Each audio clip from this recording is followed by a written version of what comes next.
Momentum's night once again, it has to be said, in Parliament, and certainly Boris Johnson has had a few of them. Now the sense we're starting to get from some of the newspapers is it's the blame game once again, that it's MPs' fault that the Brexit deal process has to be paused. Is that the sense we're getting? Yeah, definitely. I mean, some of the headlines, more dithering from MPs. And, I mean, look, it's all playing into this kind of Parliament versus the people narrative that Number 10 has set up, which I think is hugely dangerous. And in the end, if you take a step back, what did our MPs do? They said, you've given us 3 days. And by the way, Prime Minister, you got yourself into this bind by saying you wanted this deal done by the 31st of October, do or die. So he is the one that has created this artificial constraint. And they said it's not enough time for us to look seriously at this deal, so give us a little bit more time.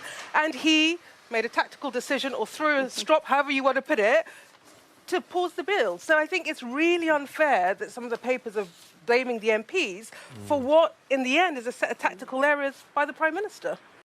And what about those who voted in principle for the deal because they want to change it? I mean, this is a treaty, isn't it? How can you go back and change it easily with the European Union? Well, I think in truth you can't change the treaty, but what they could do are amendments for the customs union that essentially sets the future direction and essentially tries to lock into legislation what you'd put into the political declaration. But the other one is a second vote, a second referendum, a confirmatory referendum, which is where I think the kind of battleground is sort of moving towards, not least because even if he takes his bill through, even if he stops the pause, there will always be this impasse and this deadlock. And my view is, popular or not, the only way in which we resolve this, the only way in which we break the impasse, because fundamentally there will not be a majority for anything, is to take it back to the public.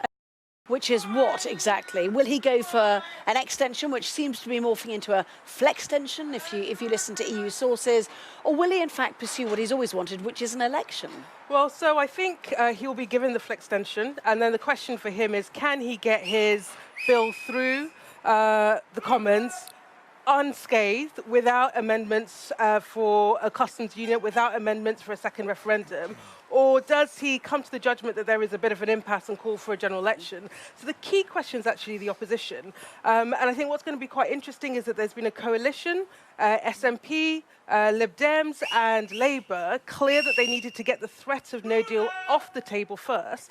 With the extension to the 31st of January, it is now off the table. I think there'll be quite a lot of pressure from the SNP and the Lib Dems to try and push for a vote of no confidence, which will put quite a lot of pressure on Labour to go behind it as well. It's quite hard for them to try and withstand the position that they shouldn't have a general election, given that they're absolutely clear that this government is broken.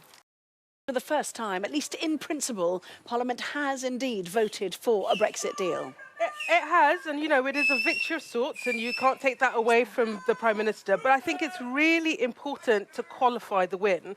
So you had a lot of MPs, so it's a majority of 30, which isn't huge. And of that 30, there were a lot of MPs, particularly on the Labour side, that were very clear, we are not supporting this deal, but we do believe that we need to move to the next stages so that we can scrutinise it properly and critically lay down amendments. So it was a kind of qualified victory, and the big question is, once it gets through scrutiny, and once actually MPs start to understand the implications of this deal, because it is a different deal to Theresa May's deal, insofar as I think it paves a course for a much harder Brexit, it is not clear that the very tight numbers that he might have now in principle and support will hold to the end.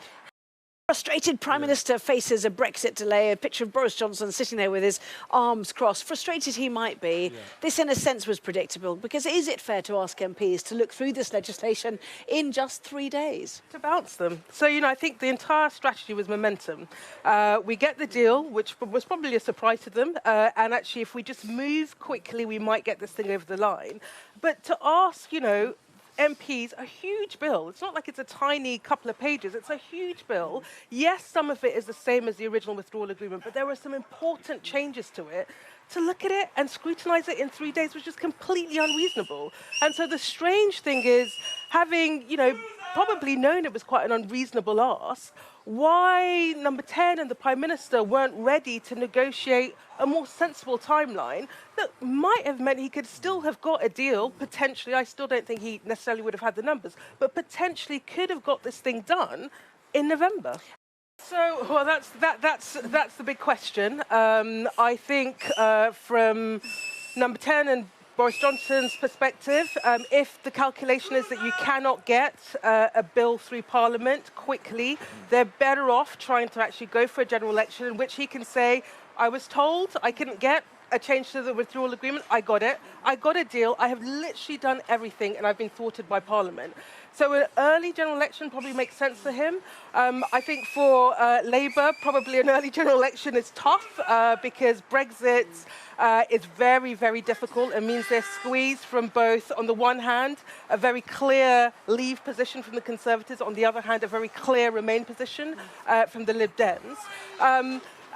In the end, it will be whether he can find a mechanism and whether he can get enough of the opposition parties behind that mechanism to force a general election before Christmas.